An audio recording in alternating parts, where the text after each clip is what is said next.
자, 뉴욕 증시 혼조세 속에서 우리가 또 어떠한 부분들에 집중을 해야 될지 오늘 모닝 스탠바이를 함께 해주시기 바랍니다. 윤여민 이사입니다. 이사님 어서 오십시오. 네, 안녕하십니까. 네, 보니까 어쨌든 간 엔비디아는 이렇게 될 줄 알았고 또 전반적으로 다우지수가 이런 기술주들의 흐름보다는 좀 더 긍정적인 모습들을 보여줬던 하루 같은데 어떻게 평가하시는지 그리고 체크 포인트도 알려주시죠. 네, 일단은 한 종목이 이렇게 네, 미국뿐만 아니라 아시아 증시를 다 우리나라도 흔드는, 그렇고 네. 다 휘말립니다.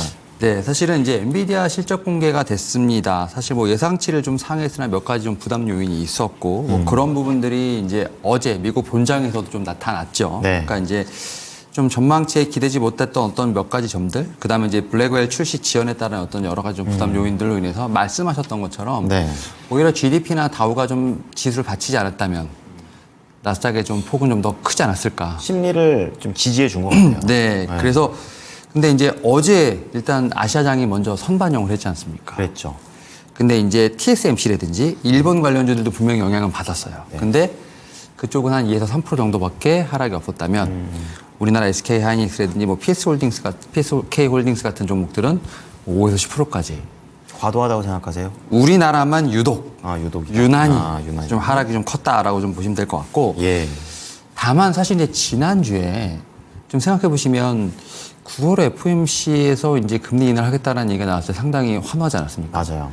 근데 그거 별로 증시에 하루 이틀밖에 이제 지금 영향이 없었던 걸 봤을 땐 이 엔비디아 같은 경우도 어떻게 보면은 게임 체인저 역할보다는 그냥 2, 3일 정도의 재료로 흘러가지 않을까라는 생각을 하면서 저는 이제 그러시군요. 어제에 대한 제가 볼 때는 반응은 이미 우리나라에 좀 확실히 좀 선반영이 됐다라고 좀 생각을 하고 있고 네.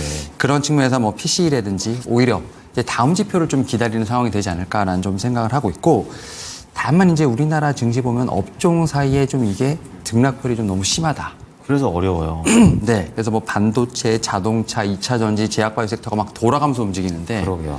그래서 오히려 좀 이렇게 추격하기보다는 분명히 좀 순서를 기다리면서 계속 그 안에서 돌고 있기 때문에 좀 눌림목 매매가 유명하지 않을까라는 좀 생각은 하고 있습니다. 네. 우리나라 투자자들 요즘 이런 이슈에 대해서 반응하는 걸 보고 있으면 약간 이제 좋게 말하면 객관적이고 살짝 냉소적인 느낌도 있는 것 같고 네. 굉장히 똑똑하다 하는 생각을 개인 투자분들이 훨씬 더 잘하신 느낌. 네, 맞습니다. 네, 그렇습니다. 자, 그런 만큼 오늘 또 모닝 키워드를 통해서 중요한 정보들을 미리미리 좀 알아보도록 하겠습니다. 첫 번째 키워드 어떻게 보셨습니까?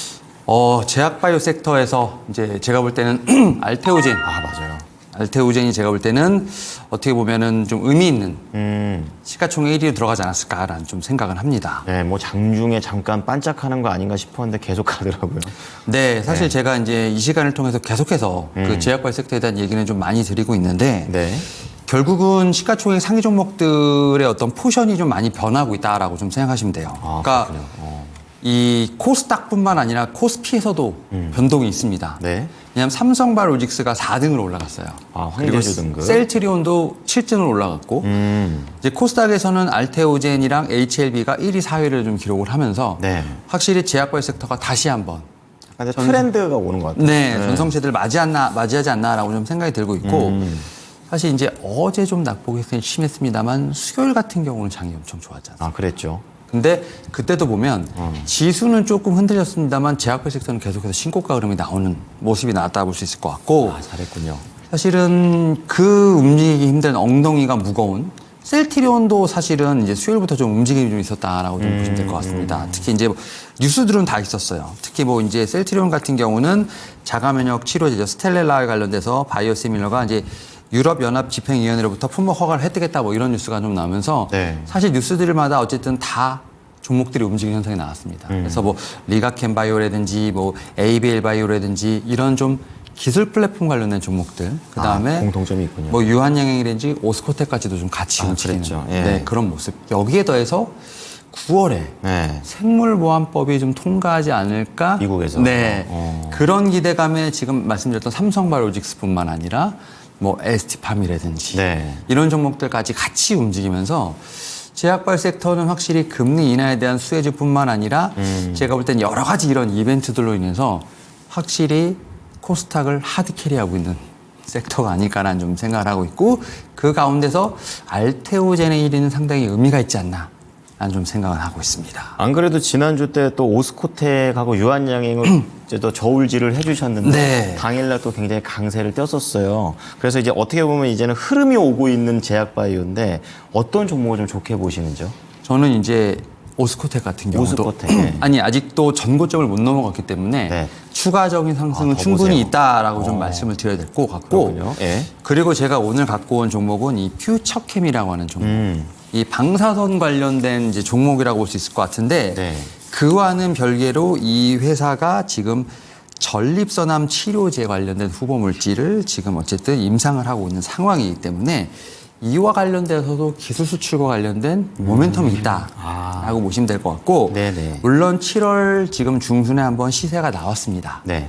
근데 지금 8월 초에 그 시세를 다 반납을 하고 다시 지금 반등을 하고 있는 상황이라 볼 수 있을 것 같거든요. 그래서 이런 거 같은 경우는 오히려 돌파매매에 대한 부분을 보시면서 약간 기술적인 측면에서 봤을 때 그러한 부분에 저는 분명히 점수를 줄 수 있지 않을까 생각하면서 예. 지금 제약배 섹터가 같이 움직이니까 거기서 기술 수출이라는 어떤 모멘텀을 갖고 다시 움직일 수 있는 그래서 이번에는 이런 종목들 같은 경우는 전고점을 다시 트라이 할 수 있는 어떤 그러한 좀 차트를 보면서 한번 퓨처캠도 같이 한번 보면 좋겠다라고 좀 말씀드릴 수 있을 것 같습니다. 예전에는 투자 심리 안 좋았을 때는 아무리 좋은 얘기 나와도 떨어지더니 요즘은 그게 좀 연결이 되는 모습이에요. 예, 목표가 네. 얼마나 보십니까? 저는 지금 전고점 25,400원인데 네네. 넘어가지 않을까 해서 한 26,000원까지 한번 말씀드려 볼 수 있을 것 같습니다. 네, 좋습니다. 이제 새로운 영역까지도 한 번 더 예측을 해주시는 이사님입니다. 26,000원까지 보셨고요. 자, 두 번째 키워드 넘어가 보겠습니다. 어디에서 보십니까? 네, 일단 두 번째는 지금 AI 관련된 보안. 약간 테마이긴 합니다만 계속해서 뉴스가 좀 나오고 있습니다. 그 딥페이크도 같은 맥락으로 볼 수 있는 네, 거예요? 딥페이크도 지금 같은 맥락으로 좀 봐야 되지 않을까라는 좀 생각은 하는데 예, 예.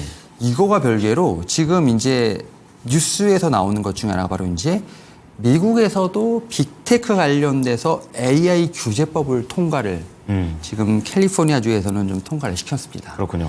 AI 관련된 안전성에 대한 부분, 시험을 좀 의무화하기 위한 그러한 노력이 있다라고 볼 수 있을 것 같고 예. 사실은 이게 지난달 7월 달에 그 마이크로소프트가 클라우드 스트라이크로부터 좀 약간 촉발되면서 항공기 마비되고 발칵 뒤집혔죠, 진짜. 네.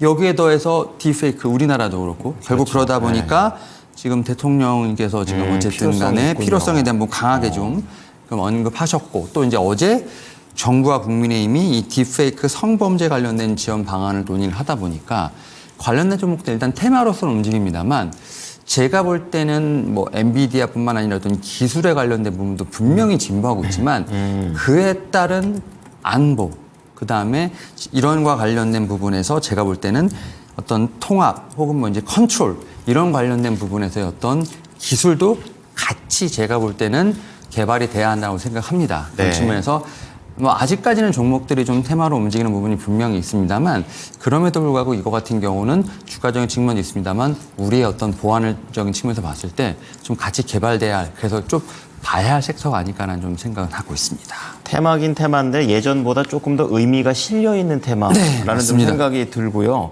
보니까 근데 이 관련주들은 다보면 시가총액이 작은 종목들이 많더라고요. 네. 어떤 종목 보십니까? 제가 사실은 이제 이와 관련돼서 좀 탐방을 다녀온 회사가 있습니다. 아, 그렇습니까? 네, 포커스 HNS라는 이 회사가 있는데 예. 이 회사가 최근에 이제 CCTV를 좀 기반으로 해서 네. CCTV도 이제 AI 기반이 들어갑니다. 그럼 구체적으로 어떤 능력이 그래서 이제 있는 거예요? 통합 영상 관련 솔루션이라고 볼 수 있는 건데 CCTV를 갖고 이제 그런 네네. 솔루션을 만드는 회사라고 좀 볼 수 있을 것 같고 최근에는 이런 것들이 도로, 항만 좀 범위가 넓어지는 거죠. 그러다 산업재해까지도 같이 들어갈 수 있는 상황이기 때문에 산업 현장에서 현장을 관리하는 통제 시스템까지 들어간다라고 볼 수 있을 것 같고 네. 이런 부분들이 AI랑 엮이고 있다.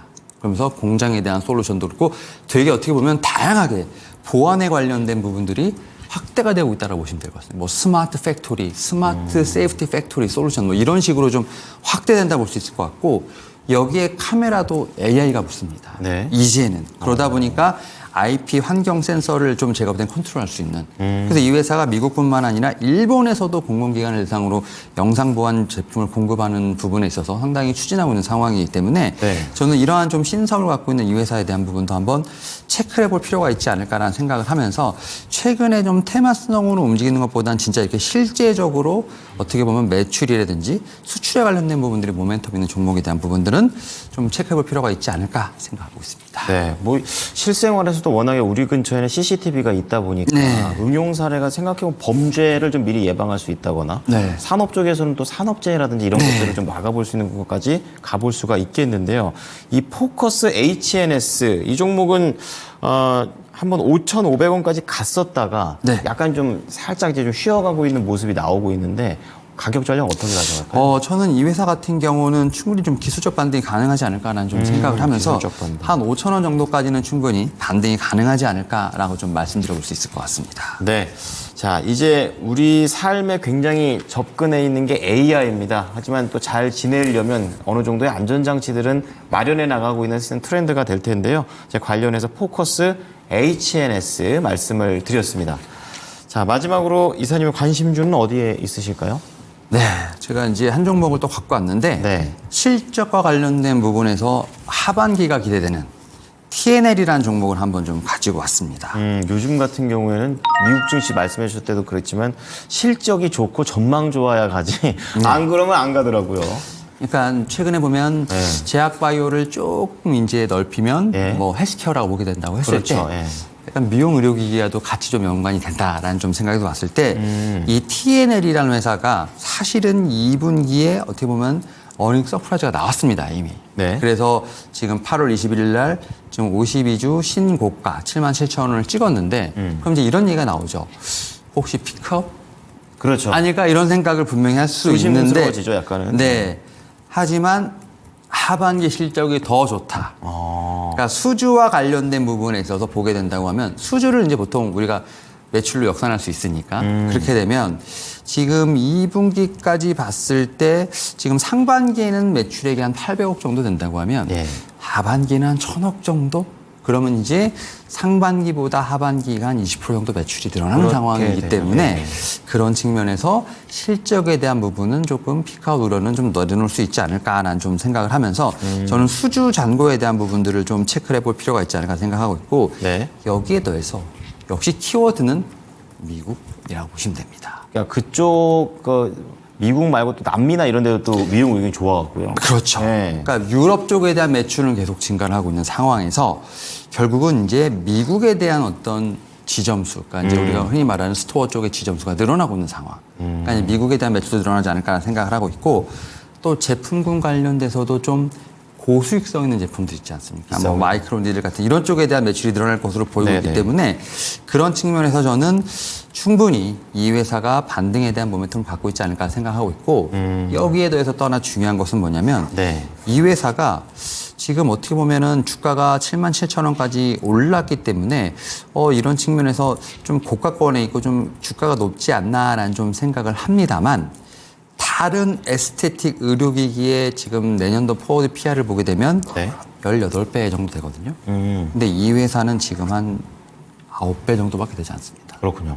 딱 PR이 절반 정도밖에 되지 않은 상황이기 때문에 있네요. 저는 충분히 어떻게 보면 저평가 구간으로도 봐야 되지 않을까라는 좀 생각은 합니다. 뭐 그런 측면에서 저는 이 회사에 대한 부분들을 좀 어떤 이 매출이라든지 수주에 대한 내역을 보면서 충분히 기술적 반등 혹은 뭐 역사적인 신고가도 좀 갈 수 있는 그런 하반기의 모멘텀을 갖고 있는 상황이기 때문에 오늘 좀 탑픽으로 좀 말씀드릴 수 있지 않을까 생각하고 있습니다.